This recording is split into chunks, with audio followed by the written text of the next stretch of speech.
Hi everyone, welcome to our webinar today. My name is Sana and I'm one of the hosts of your webinar today. We're going to be talking about a lot of imaging. So CTs, chest x-ray, and a couple of MRIs geared towards the USMLE exam. So we're very excited to be able to go through this content with you guys today. Just by way of introduction, my name is Sana, as I mentioned.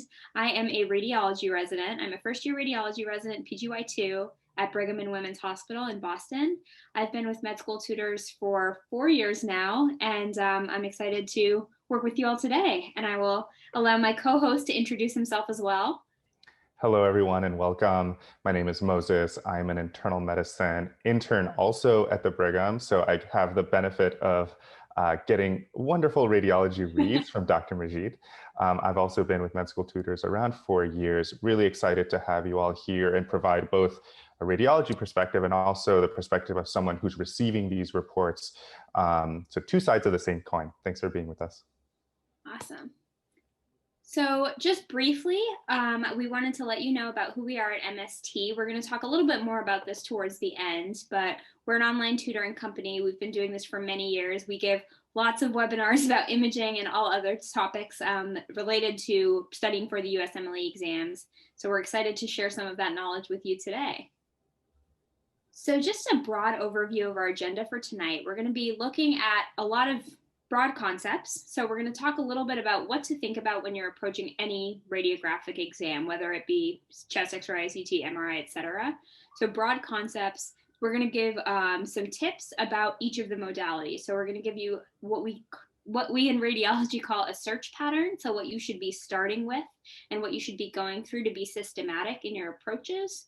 And we're also going to give you a lot of case examples. So this is going to be a very much case-driven webinar.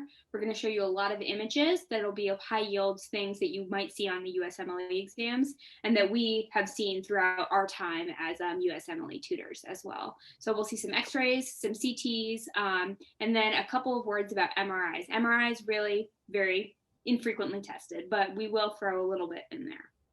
And then just in terms of general tips for all of you when you start looking at these studies. So the first is use the vignette. So before even looking at any of the images, sometimes it can be very overwhelming. You click the next question, there's a big image on the screen, start with the prompt.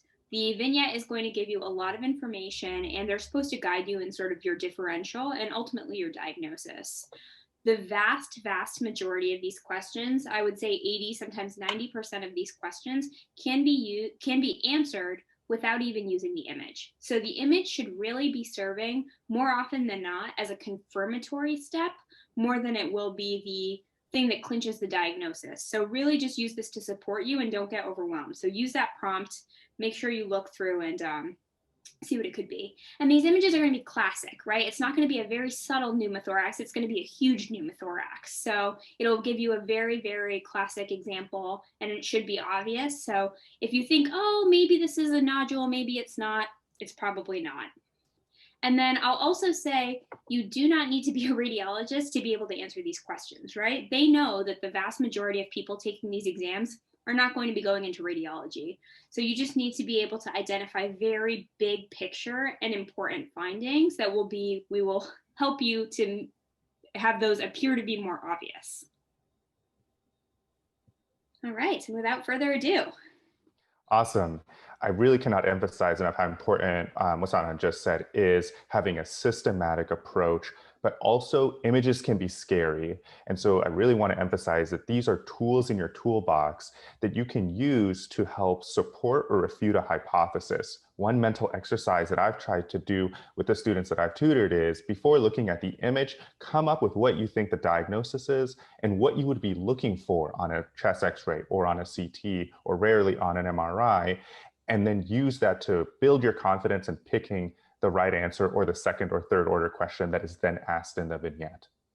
We'll kick things off with a chest X-ray. I remember being a third-year medical student, looking at a chest X-ray, having no idea what to do, and my residents taught me to take this really simple A, B, C, D, E approach, and it's really geared towards not missing things. You know, the classic story is someone comes in with a bit of a fever, and a cough, and you're looking for, you know, a pneumonia of some sort, they have a pneumonia, and you missed a fracture of some sort in the bones because, you know, you didn't get that part of the history, or you're just anchored on this diagnosis of a pneumonia. So this mnemonic starts with looking at the airway, which, you know, from the internal medicine perspective is also very important, because in an emergent situation, the airway is the first thing that you look at. You also look at the mediastinum, then the breathing, which includes the lung fields, the pleura, as well as the bones. Looking at the heart position, the heart borders, the heart size, that would be the C of circulation. Then you look at the diaphragms. Are they nice and sharp? Do you see evidence of blunting or fluid? And that would be the D for diaphragm.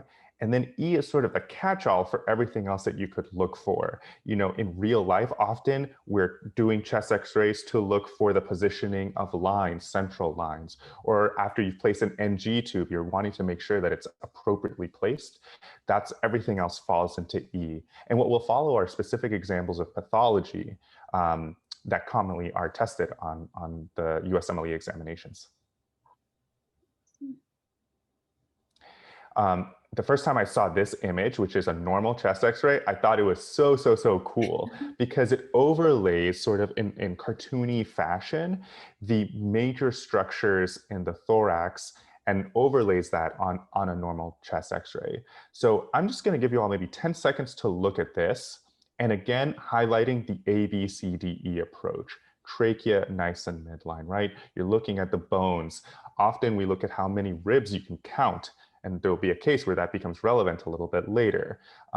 Looking at the cardiac silhouette, is it enlarged? Is it small? Looking at the diaphragm, and then looking at everything else. In this case, there are no lines in this particular image. I also want to point out that when you have a minute and a half, 2 minutes per question on USMLE, sometimes it's not realistic to think that you're going to go through systematically as if you were a radiologist and putting together, you know, a beautiful report. Often you're keying in based on what you've just read, looking for particular pathologies. And like Sana said, it's going to be classic presentations, classic images. But we're hoping this is helpful both for your exams, but also in real life when you'll have to interpret these in the patients that you're taking care of. And this is just the lateral view. I will say that this is far less commonly seen on USMLE than it is in real life, which can be helpful. I will just note that one of the things that I learned a lot was the spine sign. You know, when thinking about pneumonias, looking at the spine and how the opacity changes as you go from top to bottom. And if that isn't normal, you suspect some sort of an opacity. But again, I won't talk about this too much. We have a lot of images to get through just because it's not commonly seen on step one as compared to the PA or AP. Yeah, and one other thing I'll just add to what Moses very articulately put is that chest x-rays are some of the hardest images to look at, even as a radiologist. So certainly don't feel like you need to memorize all of these different sort of lines and sort of the contours of every shape, because it's a lot of overlapping structures and that's what makes it difficult.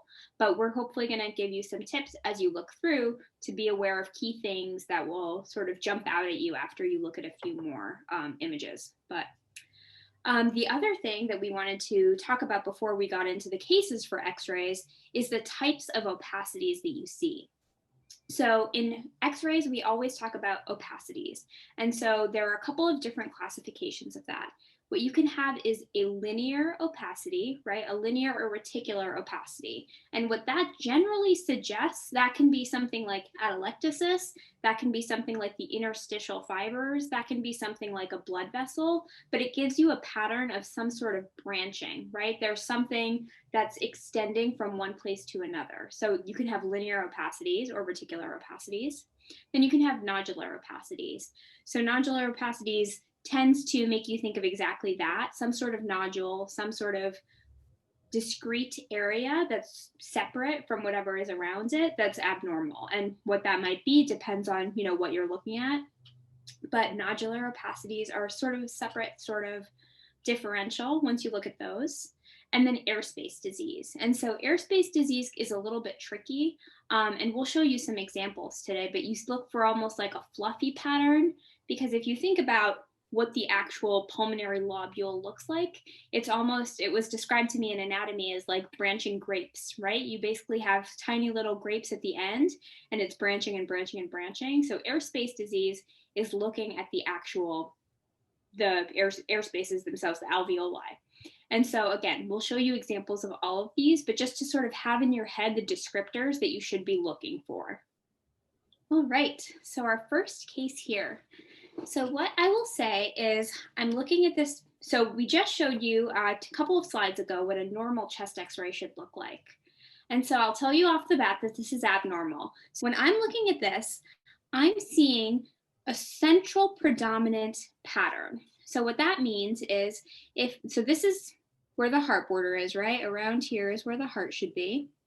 And then all around almost the periphery, I can see what looks like quote unquote normal lung, right? But here, it looks like there's a lot of, I'll just say white stuff for now. There's a lot of white stuff sort of more centrally, right? And central predominant makes me think that this has a problem to do with something in the hilum, right? It's not an airspace disease. It's not something in the actual airways, because again, that's sort of more terminal, that's further out. Centrally makes me think it's something coming from inside going out. And then this, what I'll say is TIP is the classic appearance of, and a lot of you have already gotten it right, which is excellent, is pulmonary edema. And so what I'm describing here is these sort of, you can almost see, hallucinate with me for a moment.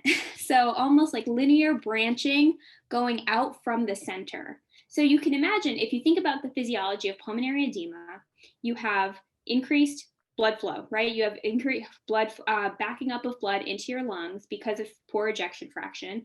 And then that blood is getting backed up. And so there's going to be harder resistance for it to get further out, right? So it's a central predominant process. And what you can also sometimes see, you don't see it as well in this one, is cephalization, which means you'll see more of these linear branching opacities going upwards. But this sort of central branching congestive pattern, classic for pulmonary edema. All right, great job with that case. Now we have another great one for you with Moses. Awesome.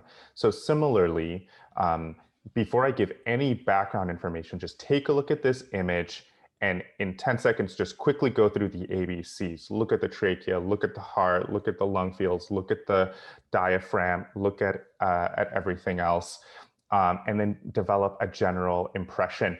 I love the fact that folks are putting their ideas out in the chat.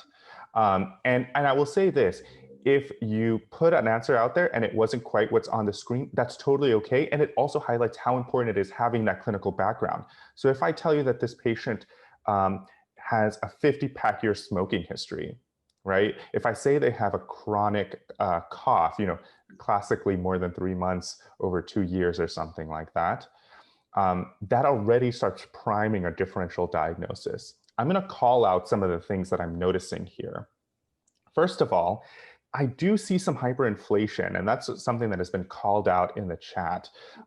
Formally, if you had the time to sit down, you can count the number of ribs that you see, and if it's more than what is typical, then you could formally call hyperinflation. But it just looks tall, and the diaphragms also look a little bit flat, right?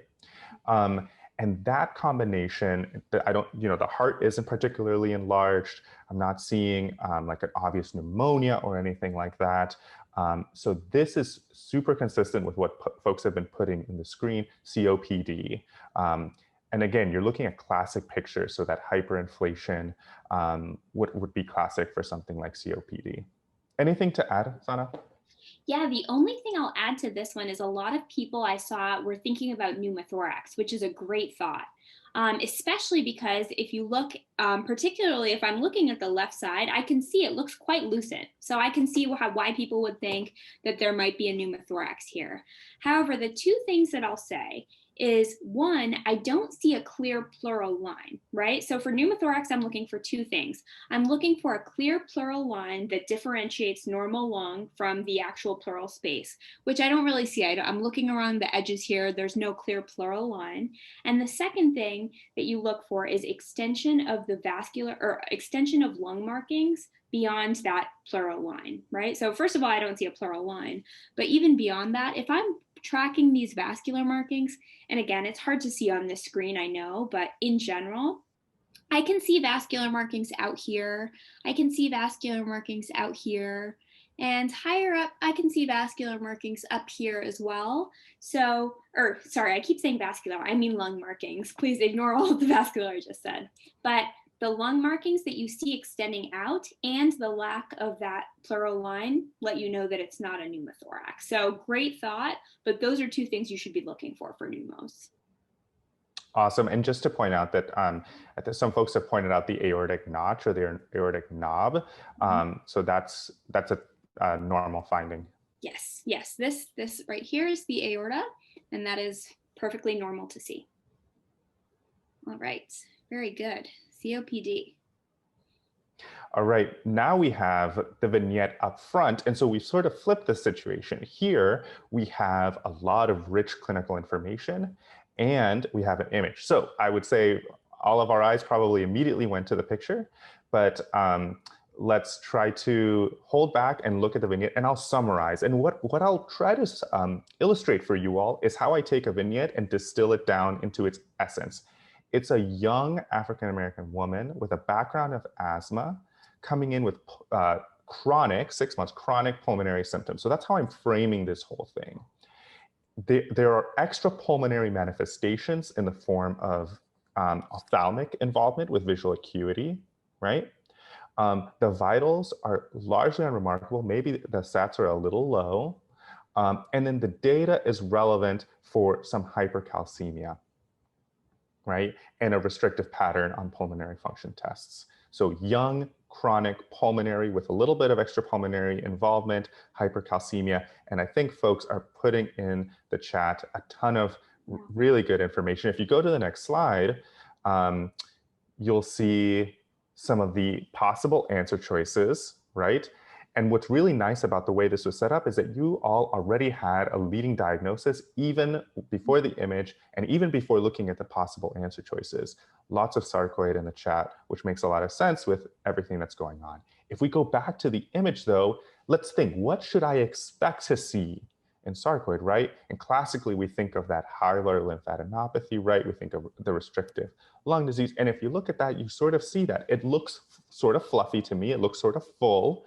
And so this image confirms what I suspect is going on with this patient. And of course, as the next slide illustrates, there's a bunch of secondary and tertiary order questions, like how do you treat sarcoid and what are the side effects of sarcoid?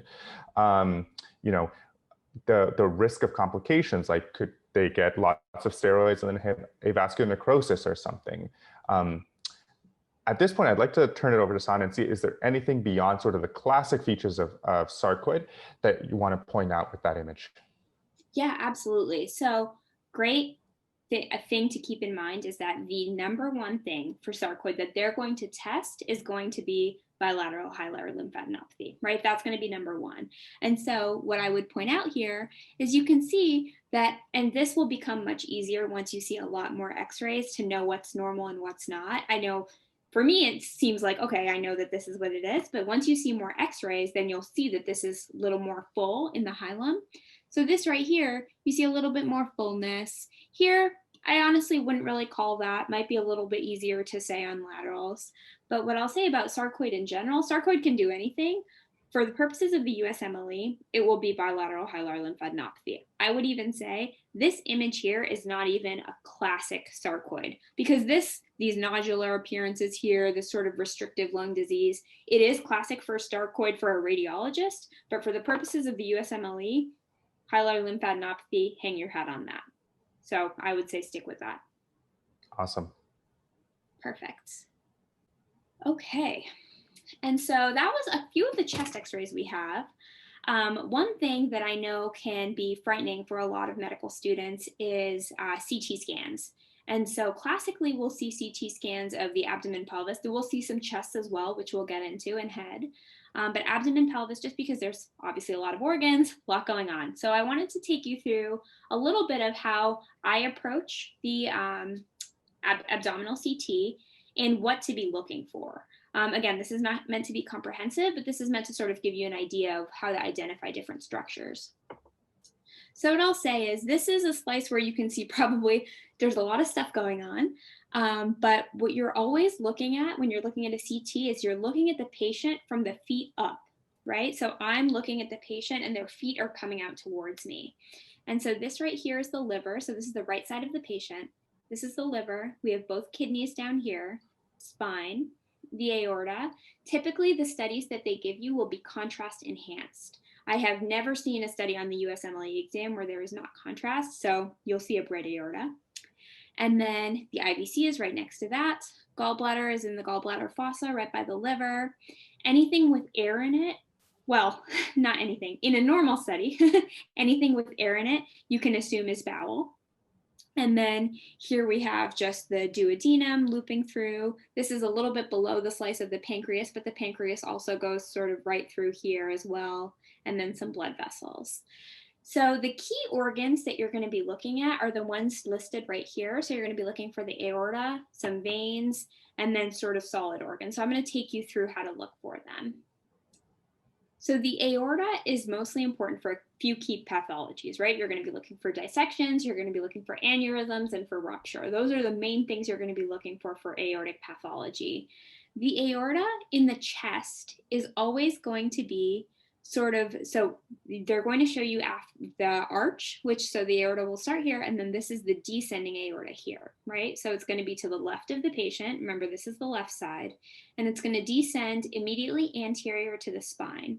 So here it's a little bit lateral, but you can see as we go down lower, it's immediately anterior to the spine, and it stays a touch to the left of the patient. And then here we'll have the bifurcation, right, of the iliac arteries. So that's how you sort of track the aorta, and that's always where the aorta should be. Next, you're going to be looking for the IVC. So IVC, similar, except this is going to be a little bit to the right, right? So it's going to be, again, this is in a slightly different order, but this is going to be more coming bottom up, right? So we have the femoral veins right next to the femoral arteries down here. You can see those are contrast enhanced. Then we come up to the bifurcation. Now we're at the IVC, a little bit to the right of the patient. Then we're coming up further, a little bit to the right of the patient. And then we know that the portal system right through the liver all empties into the liver and then the IVC, right? So this is all coming up here. And so this is going to be more close to the liver and a little bit more anteriorly in the chest, not as much on top of the spine in the chest as the aorta is. And then finally, the solid organs. So the heart is in the chest. It will hopefully be very obvious that the heart it'll have its 4 chambers. Classically, they'll give you the 4-chamber view. And then we also have the pericardium surrounding it. So if there's a large effusion, they might ask you to look for that. We also have the pancreas. So as I mentioned before, the pancreas is really going to be most easily seen on the slices where you can see both the spleen and the liver. So here's our liver to sort of give us that context. So here's the liver as well. So the liver is right here on the right, pancreas is right here. Then here we have the spleen, right, on the right side here. They also may ask you to identify other things like gallbladder, right? Cholecystitis is very commonly tested. So right in the gallbladder fossa here. Adrenal glands are very difficult to see. So these are almost like Y-shaped organs, right? They look like they're a little hat on top of the kidneys. Very uncommon for you to be tested on these, but they are here in this corner. Kidneys, of course, bilateral, right? And then the bladder, which is much lower down. So these are sort of the big solid organs that they're going to test you on. And of those, I would say really key focus will be on the liver, the pancreas, a little bit on the heart, a little bit on the kidneys. The other ones are less commonly seen. And then of course the bowel, right? So the bowel is sometimes some of the most difficult things to see on CT abdomen pelvis. Most commonly when you're tested on bowel, it'll be a diverticulitis question. They're going to show you something with florid inflammation. So what that means is here, what I always do is I start from the bottom and then go up. So you'll see the rectum, and then you can sort of trace that up. The rectum, as you trace up, this will turn into the sigmoid colon. Sigmoid colon will come here. And then as you scroll back up, that's the descending colon, right? So this here, all of this next to the liver, or next to the spleen, excuse me, is going to be descending colon, transverse colon, and then ascending colon. Okay. And that sort of will take you through the colon. And then the small bowel, honestly, don't even worry about it. They're not gonna test you on the CT. But it's all of the other, it's impossible to trace the small bowel in CT exams. I still have trouble with it. So I would just say, ignore it. The big things to know, however, esophagus, as you're tracing down, is almost immediately adjacent to the aorta, and then the stomach right there. So those would be somewhat more tested. Small bowel, forget about it. All right, and so without further ado, we will do cases. So again, everyone, Moses will get started and feel free to jump out with your answers. Awesome. And before I even spoke, y'all are bursting out the gate, and I love it. A lot of this is pattern recognition, and you've either seen this preclinically during your ward times on other exams, but again, patient with bad hypertension, some tearing chest pain, everyone is getting this. This is the dissection, perfect. And it's a good opportunity to practice. This is where we find the aorta, right? Just anterior and a little bit to the side of the vertebra. I have nothing else to add. The crew is so good. Everyone's too good. All right, next case. What am I looking at here? Anybody have any ideas? So as you guys put in your answers, I'll start talking through what I'm looking at. So I'm looking at an axial CT slice of looks like the upper abdomen. And great, yeah. And so what people are sort of honing in on is this big, I'll say circular thing seen in the middle of the abdomen. And what I'll say is, what is it immediately in front of, right? What did I talk about as far as what comes immediately in front of the spine, right? So we see this large thing in spine. Great. A lot of people are talking about it, right? So we see circular immediately in front of the spine and peripheral calcifications, if you'll believe me, sort of all of these tiny things here, a lot of calcifications. This is the aorta. And this is obviously enormous, right? It's bigger than the spine. And this is what they're going to show you, right? They're going to show you a huge aneurysm. So this is an aortic aneurysm. And this ring, a lot of people might be wondering what this ring is inside of it. And this is what we call a mural thrombus. And that is less important for you to know than just the fact that this is an aortic aneurysm, right? This is a AAA. Mural thrombus just means you have like thrombus on the walls of the aorta. And it makes it higher risk for rupture, but great job. So again, use your landmarks to figure out what organ am I even looking at, because this doesn't look like a normal aorta, but I know where the aorta is supposed to be. So use your landmarks to sort of figure out what we're looking at. Awesome. And really continuing that theme of using the landmarks, focusing in on vasculature, I use some, in my simple-minded way, some easy sort of bifurcation tools, right? The body generally likes symmetry. So I'm always looking for, is one side looking obviously different than the other side if I'm expecting a symmetric organ? Another sort of heuristic that I use is, do I see density on a CT scan where I'm not supposed to see it? Right? So in older individuals, sometimes you see calcifications of their vessels, sometimes really dramatically, and that's not normal. If you see that in a young person, you start asking yourself why. And in this image, there is one particular vessel that has a strange pattern of hyperdensity. And folks in the chat are already shouting out that there's calcification. The other thing to think about is which vessel. And there's a couple that we can see here. This one's a little bit more on the right side. It's more to the right side than it is to the left. So I see a bunch of people in the chat pointing out the IVC. And if I told you that this is a patient who had a history of a bad PE, right? And they were put on anticoagulation, and unfortunately, they had a bad GI bleed, and they had to stop anticoagulation, right? But they still have clot in their legs, and that's the genesis of this whole clinical scenario. And it's amazing how, as I start telling this story, folks are putting it together. And that's exactly what this is, right? So this is an IVC filter. It would be weird for the calcifications to be this perfectly symmetrical if it was just disease. I would expect something, I mean, it still can be somewhat asymmetrical, but I would expect it to be surrounding the vessel a little bit more. This like very discrete couple of spots in the IVC, in the appropriate clinical history, really argues that what we're looking at is the implantation of an IVC filter. Yeah, I love that. And I really love what you did there with just the clinical vignette and just really highlighting how important that is to figuring all of these things out. Because again, looking at a plain image can, maybe you can have some sort of hint as to what it is, but it just, that history is so key, especially for the USMLE exams. All right. So now we have another image, and we are looking at an axial CT scan of the abdomen. And as I'm looking at this, another thing I'll say is you will notice that this image is very dark, and that is by design. This is something called bone windows. Again, doesn't really matter. But the point is, the exam is trying to highlight something. So don't spend all your time trying to scrutinize the difference between the gallbladder and the liver. They are trying to show you the things that are popping out of the screen. So with that, I will say they are trying to show you this, right? This is the most prominent thing. And so anyone have any ideas what this is? Where is the structure? What is my anatomy telling me? What am I even looking at? Great. A lot of people are already saying aorta. Perfect. So like I said, right, immediately anterior to the spine and a little bit to the left.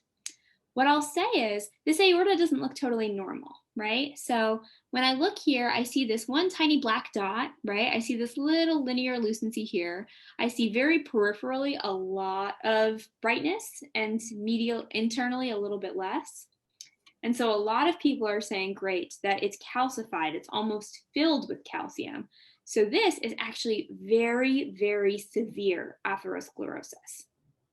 So this is not, you're walking around every day, run-of-the-mill atherosclerosis. This is severe atherosclerosis. It's honestly probably almost occluding the entire vessel. We still have a little bit of patency here, which is why this person still has blood flow and is able to probably function to some degree. But again, very severe atherosclerosis. So perfect. A lot of people got that one. Excellent job.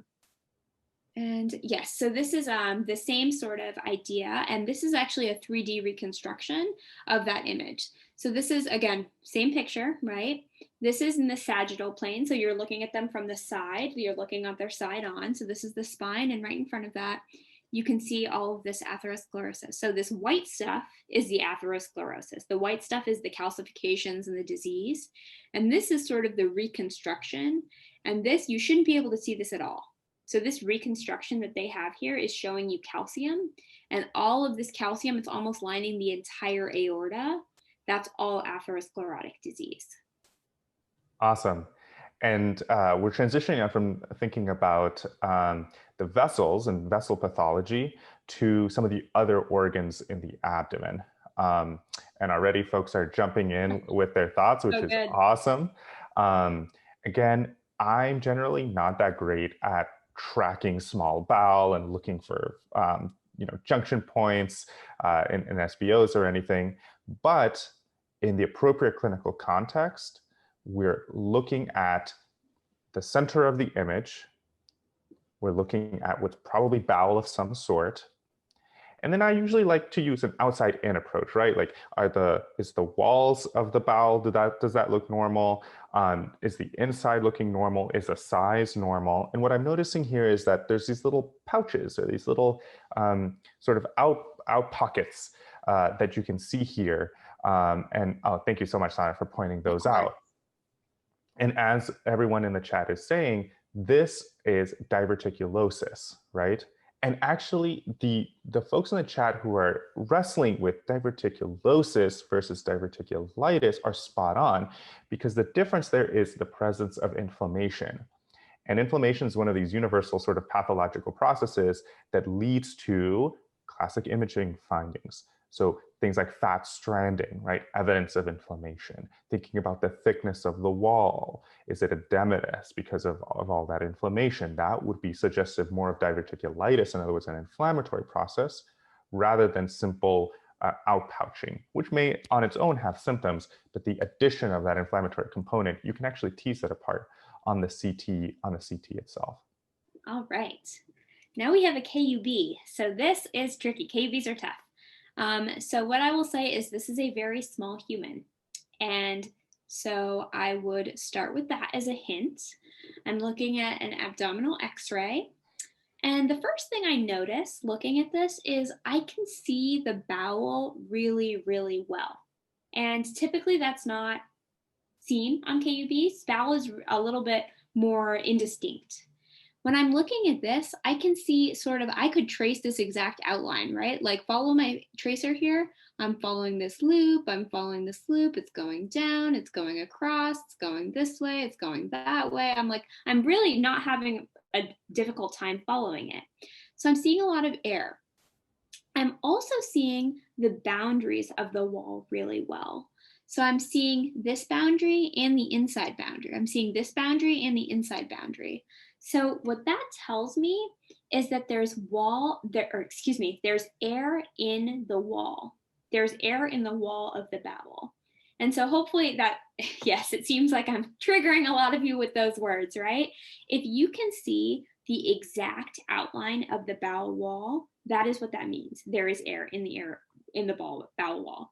So here, again, I can see this border and I can see this border. I can see both sides of the bowel. I can exactly trace that line. And so that is classic for, as many of you have already said, pneumatosis intestinalis, which is in children, pathognomonic for necrotizing enterocolitis. So again, what that means, you have bacteria in the actual bowel wall, and it's leading to an infectious process that can lead to gaseous production within that, so enterocolitis, right, inside the small bowel. And this is a neonatal emergency. So definitely look out for what you're looking for in the bowel and also what you're not looking for, right? I can see the bowel really well. That's not typical. And so if you can trace it and see that border, that should hint to you that you have air in the wall. All right, very good. Great job. That was a tough one, and a lot of you got it, so I'm very impressed. Yeah, I had to dig deep into my peds first shift days to get at that question. Here we have a pretty sad case, and it goes back to one of those heuristics that I was mentioning before, the heuristic of symmetry, of intensity or density. I expect a normal liver to be fairly homogeneous on CT. I'm not expecting a bunch of really dark patches and lighter patches. So what I'm seeing here is multiple different spots in the liver. And as a lot of you are saying, this, if I were to tell you this is an older individual that has a history of weight loss, unintentional weight loss, right? And maybe is developing some a little bit of jaundice or something. The combination of those B symptoms, those systemic symptoms, and maybe hasn't had colorectal cancer screening in a number, hasn't been able to keep up with that, would really lead you down the line of liver metastases. Now, just to step back a little bit, in the big sort of picture, mets to the liver are more common than primary liver cancers. And that's possibly because, one, colorectal cancer is pretty common, all things considered. Two, the liver drains a ton of area. So a lot of blood goes through the liver. And so unfortunately, it's a site of metastases commonly. And then there are also imaging tricks. And this is where I'll say a little bit, and I'll rely on Sana to flesh this out a little bit. But if you were thinking that this was a primary cancer, you can use things like triple phase CTs, where you expect the arterial enhancement of like a HCC, which I saw in the chat, great thought, would be different than in the multiple liver lesions that are classic for metastatic disease. And again, we all rely on these rules of thumb. You see multiple lesions, you think metastatic disease. You see a singular lesion, you think more possibly a primary cancer. But I've seen actual cases of just one lesion, it ends up being metastatic disease. So I don't want you all to leave this webinar thinking that this is a hard and fast rule, but it's a way to sort of prioritize your differential when you're looking at an image like this. Anything to add, Sana? No, I think you nailed it. I think the big things I would say is, for the purposes of real life, certainly a single lesion can be met. For the purposes of this exam, multiple lesions is met. Yep. So I would say trust that for the exam, but understand in real life, nothing is hard and fast. All right. So here, this is another tricky one, but you guys have been doing such a good job that I'm sure I won't even have to say anything. So we are looking at an axial CT scan, and I am looking at the abdomen. And here I see, so I'm just going to go through, and if you guys have any thoughts, feel free to jump in here. But I'm looking at the liver, I'm looking at the homogeneity, exactly as Moses said. I'm looking at the shape, the contour looks pretty good. As I work my way through, I see the kidneys back here, nothing huge jumping out at me. Great, a lot of people are already getting it. I haven't even made my way to the organ yet. And then here we see the spleen, right, on the left side of the body. And again, big things you look for. First things you should be looking for is sort of like the homogeneity and the contour of the organ, right? So I'll start with contour. This one, again, looks pretty good and seems like smooth borders, nothing nodular appearing. And I'm now looking for homogeneity, and I'm seeing this sort of hypodense area here. It's a little bit darker, right? This area, there's a little patchiness, darker. And again, if you'll hallucinate with me for a moment, it almost looks wedge-shaped in that it's like a triangular sort of structure, and that suggests a certain type of process.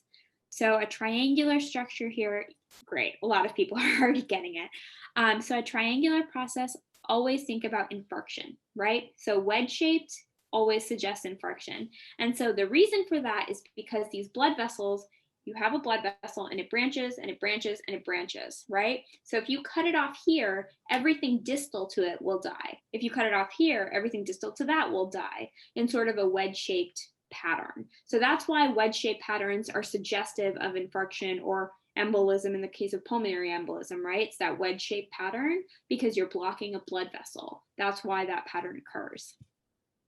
And so here you see this hypodense lesion. So again, the key things, again, look for contour, look for homogeneity, and look for what you think the organ should look like. And yeah, that is splenic infarction. You guys are, oh my God, too good.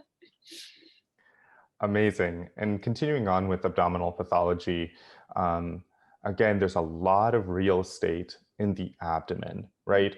And you can do what Sana illustrated on the slide before, was taking a left to right approach. Sometimes you can take a back to front approach here. So starting from the back, you see those muscles in the back, the subcutaneous tissue. You move up, you see the vertebral body, you see the kidneys. You move up, and what I'm expecting to see further up is, depending on which slice you're in, I'm expecting to see bowel of some sort. I'm expecting to see pancreas, right? And then as you move further out, then you get to the ribs and potentially, the subcutaneous tissue. And if I give you a little bit of extra history and I say that this is a patient who has alcohol use disorder and recently was admitted for bad abdominal pain, was NPO for a while, gave him lots and lots of fluids, thankfully got a little bit better, and then got this imaging scan, sometime thereafter.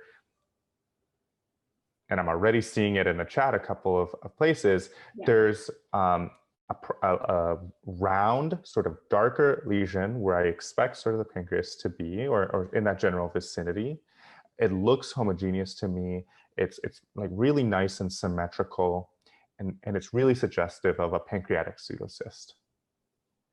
And so that's what the answer would be on USMLE step 1. And I noticed over here, folks were talking about pancreatitis. In chronic pancreatitis, you can see calcifications of the pancreas. With cancers of the pancreas, you could see, ductal dilatation as the ducts leaving the liver are getting blocked by the growing mass. This is where getting the clinical history is really important, because if you're getting a strong sort of systemic symptom sort of picture, that's totally different from someone 2 weeks after a bout of acute pancreatitis. Perfect. Excellent. All right, keep on going. Okay, so again, axial CT, looking at the abdomen still got a lot of other organs in here. So as I'm looking through this, I will try Moses' back to front approach, see if there's any, oh my God, people are already getting it right. I haven't even started talking. So again, subcutaneous tissue, paraspinal muscles, the actual spine itself, vertebral body. I see the kidneys. I see these large hypodense lesions, or these large hypodense structures here. I will come back to.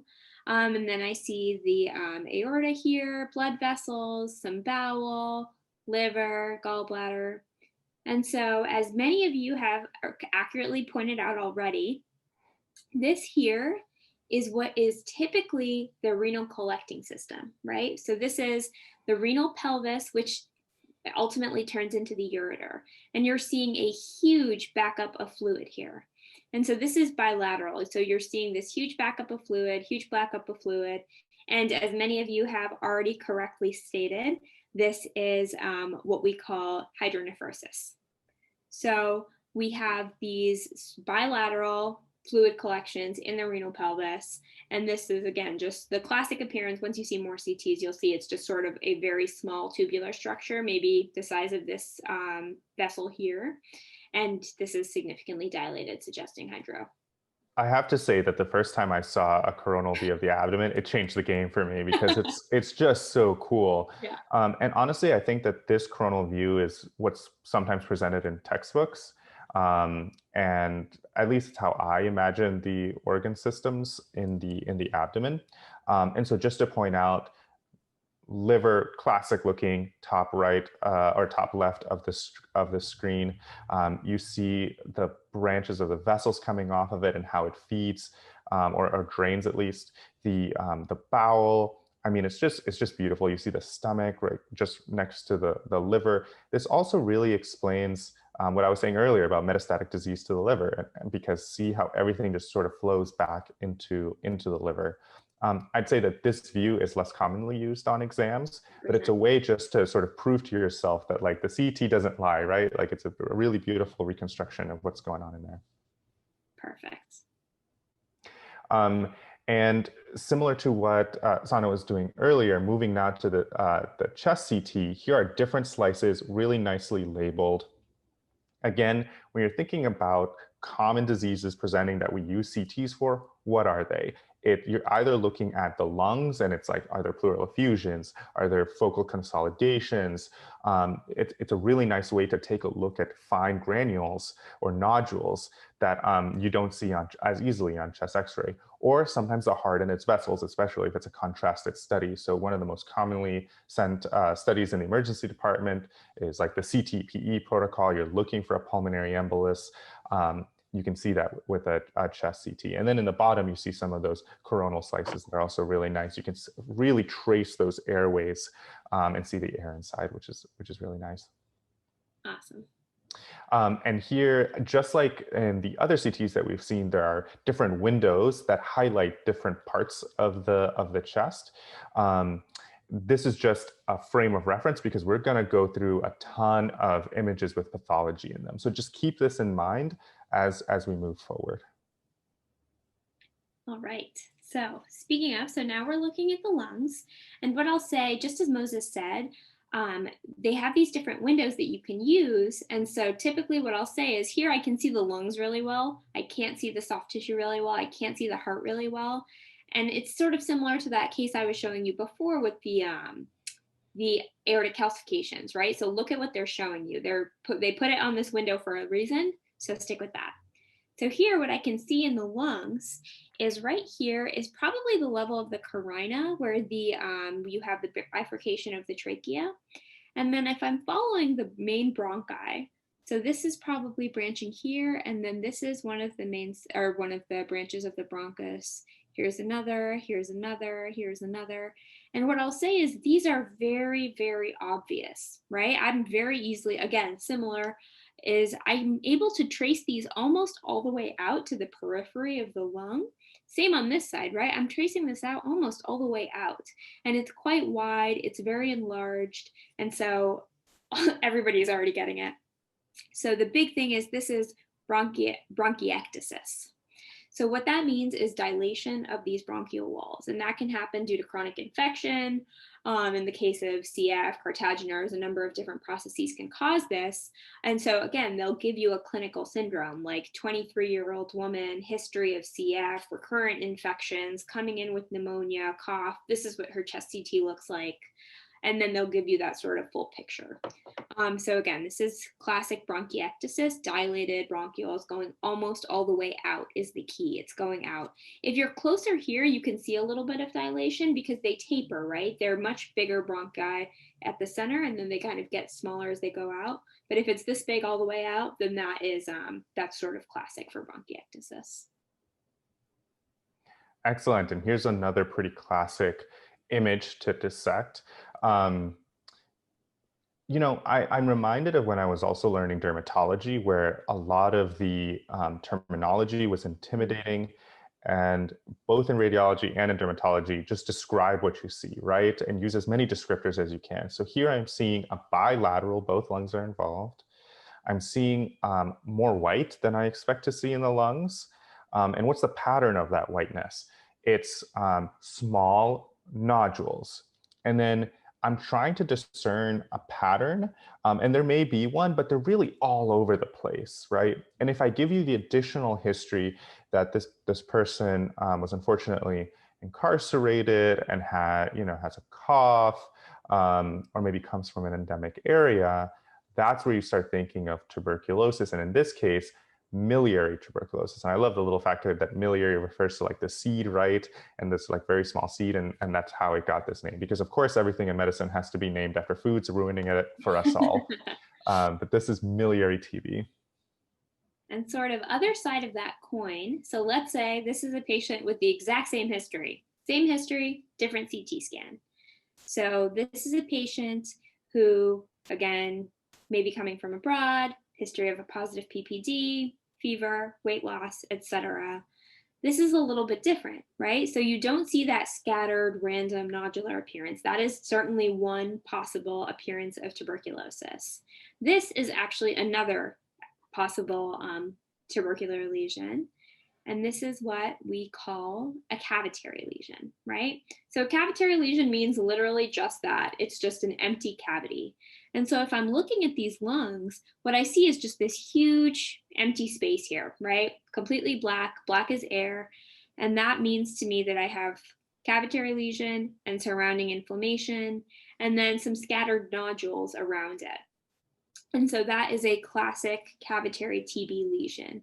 And there you can see cavitary lesions in a number of diseases. The most classic one that they'll give you is an upper lobe in a patient with like positive PPD, et cetera, travel history, et cetera. So again, classic cavitation. All right. Perfect. And here we have another lesion that looks like a cavity, except in this case, continuing the theme, there's something else in it, right? And there's one disease. Someone has already put it in the chat. Y'all are too quick for me. But again, describe what you see. I'm seeing a large, round cavity, and it has something in it, right? And if you associate that with maybe risk factors for a fungal disease or some sort of like an aspergillus, you then combine those two ideas and you get at an aspergilloma, right? And maybe there's a background of like sarcoid or some other disease that would predispose you to a cavity that then gets super infected with an aspergilloma. Yeah, one thing I'll add about aspergillomas in general is that they form in pre-existing cavities, right? Aspergillus does not cause the cavitation. Aspergillus just causes the mass inside the cavitation, right? So this person has some other reason to have a cavity. Who knows? Could be any number of things. Could be TB, could be sarcoid, could be anything. And then they also have aspergillus, which predisposes them to form an aspergilloma. Awesome. All right. So here, this is a case. This is a very difficult case. So what I'll say is this is one where history is extremely, extremely important, right? So this is, let's say, 30-year-old man comes in after a motor vehicle accident. He's intubated, sedated. significant DSATs, and just generally looking very ill. So trauma patient, they end up pan scanning him, and this is what you see on the CT of the chest. And so looking at this, again, just orienting myself to where we are. So this is the chest, right? Because I know that because we see these huge lungs, see this heart. And then on the sort of normal soft tissue windows, I see a little bit of irregularity here, but it'll be easier to see that on the lung windows, which we have here. And here we have this sort of anterior, very large, denser area, right? This hyperdense area. And it's very exclusive to this one spot. And what I'll also tell you about this person is that they were, let me just think about my orientation. Okay, so they were driving. So they were the driver in this car. And so what I'll say is this is what we see classically in the case of lung contusion. So this is, again, very, very difficult one. And so lung contusion will happen as a result of blunt force trauma to the chest, right? So this is when I was telling you that they were on the driver's side, that what that is meant to evoke is the seatbelt sign, right? That the seatbelt causes some severe trauma due to the acceleration, deceleration. And so you have a very defined focus of abnormal lung. And this can cause, of course, typical lung findings and clinical symptoms. So again, history is key. And similarly, if I tell you that this is a patient who's coming in from, a 12-hour flight and has pleuritic chest pain, is tachycardic, a bit hypoxic, beautiful, folks are putting in the chat. What we're looking at here is a big ol' saddle embolus. And just because y'all are so far ahead of me, what would you treat this with? Nice. So the basic idea here is anticoagulation. Often we'll use heparin for that, but there's a bunch of really cool new modalities that can actually have like thrombectomies or other ways to suck out the clot. Absolutely. Perfect. Very good. All right. And now we actually have a coronal slice. And this is going to bring us a little bit full circle here. So think about what we're looking at here. So we're looking at the chest straight on. And what I'm seeing is a lot of consolidation in the lungs, or, well, what I'll say is I'm seeing a lot of hyperdense opacification of the lungs. And it's in a more central predominant pattern, similar to an X-ray I may have shown you towards the beginning. And what you'll see is it sort of tracks along the vessels. So what are we thinking so far? Again, central predominant, tracking with the vessels, more of a consolidative process. Excellent. So a lot of you are already nailing it. So this is, again, pulmonary edema. So this is what causes those X-ray findings, right? Remember, we had consolidation sort of more centrally, and the periphery looked really much more clear. This is a great example of why that actually looks that way, because it's tracking exactly along the vessels. As the vessels get congested, they back up, and then this leakage happens more in the central portion. So excellent, pulmonary edema. Great. Awesome. And so in this image, what we focus on, if we're doing the back to front, is that there's something abnormal that's layering in the bottom parts of the lung, right? And if you imagine that CT scans are taken when patients are lying on their back, and so by gravity, you imagine that you have fluid collecting in the bottom of the lungs, right? And both with airspace disease and also with pleural, with effusions or fluid in the lungs, it's water, it's pus, or it's blood, right? And deciding between those three options depends on the clinical history. If this person has bad CHF and has a bunch of pleural effusions because of that, well, you have your answer. It's mostly water. In this case, if I told you that this person was stabbed, then and you saw a low hematocrit, right, and a bit of hypotension, then you would imagine that this would be more consistent with like a blood, hemothorax.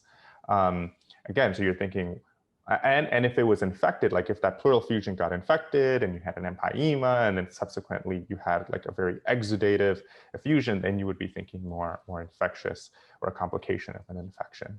Absolutely. Absolutely. All right. So that was a little bit of a whirlwind of the abdomen and pelvis. And now we want to focus a little bit on CTs. So generally, I'll say head CTs are less frequently seen than the abdomen and pelvis and chest that we went through. So correspondingly, we don't have as many of those cases, but still there are a few key findings that are very important to be able to identify and very classic clinical syndromes that come with them. So big thing that you're going to be looking for on head CTs is going to be any sort of blood, right? Any sort of intracranial bleeding. The most common need for our stat head CT, non-con head CT is going to be to look for intracranial hemorrhage, right? And so you're going to be looking for blood in a few different places. You're going to be looking at the cisterns, you're going to be looking inside the ventricles, you're going to be looking in the brain parenchyma, and then of course you're going to be looking also at just general parenchymal structures, general ventricular structures, and of course the bone as well. So we'll start with bleeding. So there are a few classic things to look for as far as timing of bleeding, right? So acute blood is going to be hyperdense, and that's because clotted blood has a hyperdense appearance. It has to coagulate, and that gives you that hyperdense appearance. So in the first 6 hours, you're going to be seeing a little bit of clotting, and you're going to see this hyperdensity. So this, for example, is an example of a subdural hematoma. We'll talk about why I know that later.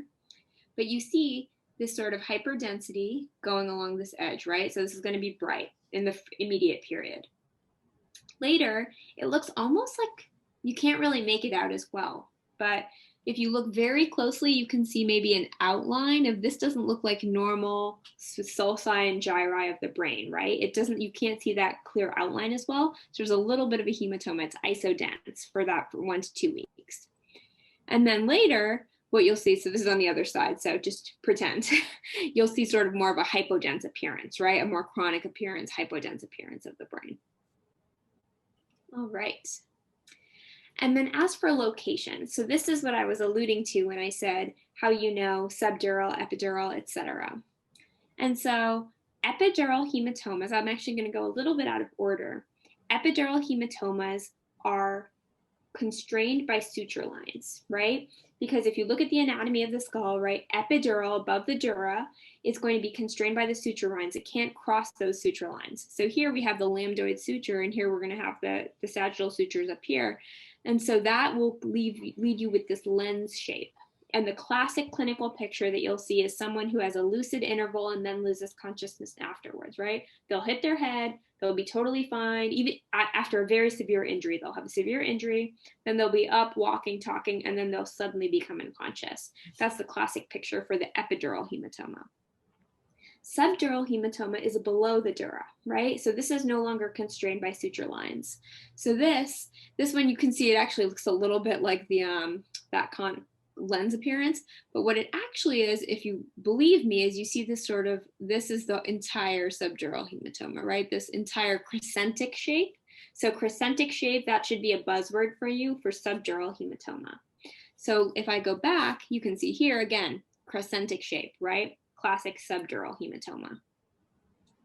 Then we have subarachnoid hematomas. So that is in the actual subarachnoid space. This you look classically in the cisterns, right? So this is the suprasellar cistern. You don't need to know that, don't worry about it.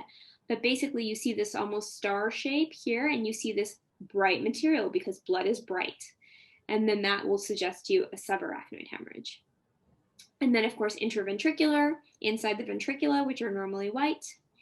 And then you have intraparenchymal, which is just in the brain tissue itself, right? And this almost, you can't see the ventricle as well, and that's because of the compressive mass effect of that intraparenchymal hemorrhage. So those are sort of the key things. The big things to know are those clinical syndromes, right? So this is going to be that lucid interval. This is going to be thunderclap headache, worst headache of your life. And the other ones are less pathognomonic. This can sometimes be seen in a chronic elderly patient with numerous falls. But just those are the key patterns to be looking for. Awesome. I'm going to be very honest with you all. Knowing the details of all of these cisterns well beyond the scope of step 2, step 1. The point to be made here, though, is that these, the head and the brain within it and the fluid that sort of surrounds it, there's only so much volume that you can have in that space, right? So anything that increases that pressure, and we'll see examples in just a few slides. If there's too much fluid, right, that causes badness in the brain. If you have too much pressure in the brain, perhaps with a mass, right, that's raising intracranial pressure, you can see evidence of that on CT. So in the next couple of slides, you'll show that. This slide is more to show that there's normal pockets where there's either fluid, right, and it looks darker than the surrounding brain parenchyma. And if you see either too much fluid or too little fluid, spidey sense is tingling because there's something going on in the central nervous system there. And yeah, and what I'll very briefly say about, particularly about these mesencephalic cisterns, especially, is those have to be there. And if they're not there, then you start thinking about something like herniation, right? So what that's telling you is that there's mass effect from somewhere. And especially down here, I'm thinking about herniation.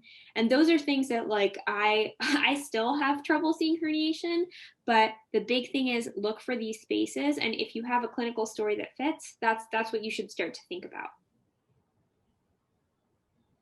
Beautiful. And that's a perfect segue, because here you're not seeing those cisterns. So you're thinking of increased intracranial pressure, right? And then you're thinking, one, like, what's the etiology? You go searching for the source of this higher intracranial pressure. And then also you're thinking of acute management, right? You're thinking of bed positioning, you're thinking of hyperventilation, you're thinking of ways to get rid of this extra pressure. All right, and then there's, of course, the brain parenchyma itself, right? So the actual soft tissue of the brain. And so this can be very difficult, and you don't need to know all of the anatomy of where's the caudate, where's the putamen, where's the, that's well beyond the scope of what you need to know. But what you do need to look for is really just asymmetry. The nice thing about the brain is that it's supposed to be the same on both sides. So you'll always have a reference side that will be normal. So here you can see we have this significantly hypodense, this much darker side on the radiologic right? I'm looking feet up. So this is always going to be suggesting of some sort of infarct, some sort of stroke, etc. You're also looking for midline shift, right? We see this huge lesion here. Who knows what it is, but you're seeing significant shift of the midline here. And what you measure that is sort of that septum pellucidum that's right between the lateral ventricles, right? You're looking for if that's shifted away from what you would imagine to be that middle line there.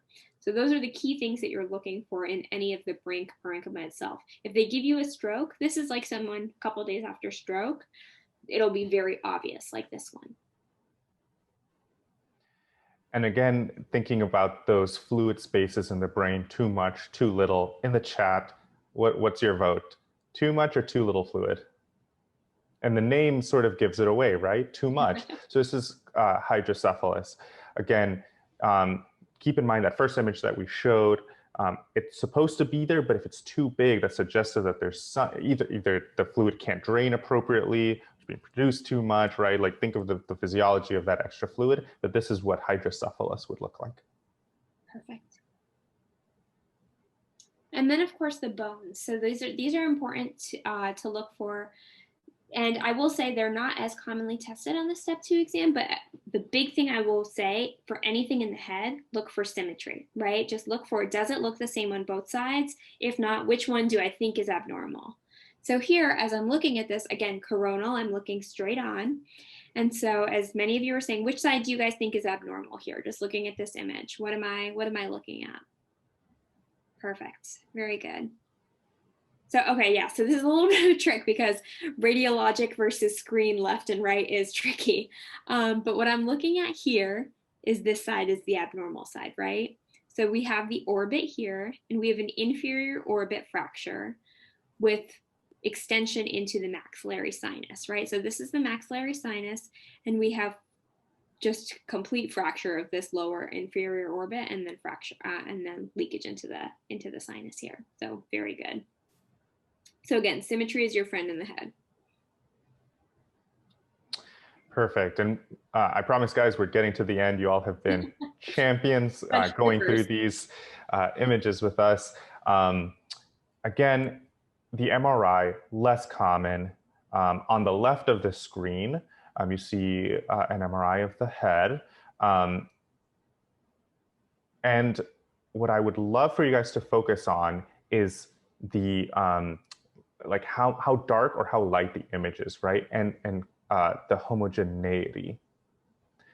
And if you look, you see these projections coming up that look hyper dense. They're a little bit wider than they should be. And if I give you the clinical history that this is, a young woman who's had vision problems that sort of came and went, and maybe some other neurologic findings that sort of sporadically come and go throughout the body, it's really suggestive of something of multiple sclerosis. And in this case, I believe this has the name Dawson's fingers. Yes. Which I think someone put in the chat as well. Pretty classic. They're so far ahead of me. And then on the right of the screen, again, looking for everything should be smooth, everything should be homogeneous.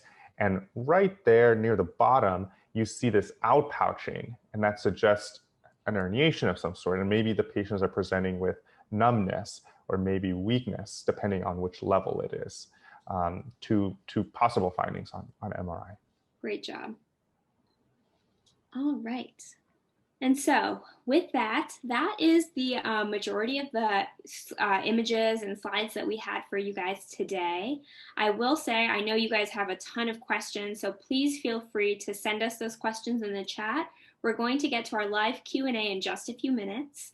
And while we're waiting for all of you to get your questions in so we can answer those for you, I'll just talk a little bit about what we do at MST and what our company is all about. So we provide one-on-one tutoring. Again, we've been doing this for 14 plus years. We have tutors in every specialty all across the country, from every school that I can possibly think of. So a really great community of tutors who teach to a variety of different styles. So a lot of our tutors do a lot more didactic-based teaching. Some do more Q&A-based teaching. So a lot of different styles, and we really try and pair you up with a tutor that matches what you need throughout. And we offer, coaching from medical school, pre-medical school, all the way through residency and beyond. And it's a really great company of great people. So definitely highly recommend MST. And if you guys have if you feel, oops, sorry, my slide is frozen. So if you feel like you want to reach out to us, if you have any questions about your specific circumstances, if you have recommendations for future webinars, please feel free to reach out to us. All of our email, phone number, all of our stuff is easily Googleable. So feel free to reach out. Amazing. Yeah, I've worked with dozens of students, and it's really nice to connect and nerd out together about what we're all spending so much time doing, which is learning to be as good of doctors as we possibly can. One question that came up that I thought was good is like, how do you get better at this? And at least for me, repetition, seeing as much pathology linked to the radiographic findings as possible.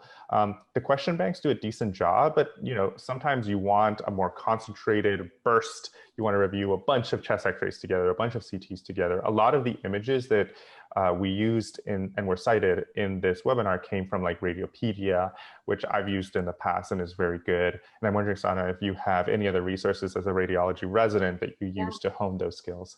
Absolutely. I think, as Moses said, really the key is just doing a lot of them. Radiopedia is great. What I will say for chest X-rays especially, there's a website called Learning Radiology, and that can be very, very helpful for sort of introductory basics, really starting out. And what I'll say is that most resources will focus, again, if you're trying to get good at this for the USMLE exam, there are a few key images you need to know, but medicine is much more than the USMLE exams.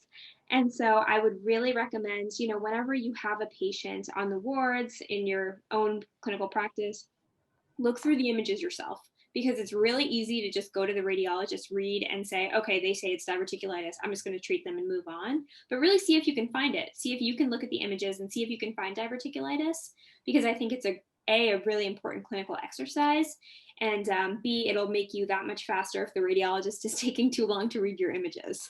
So I think it can be really helpful to just make sure you make an effort to look at the images yourself every time and get in the habit of it.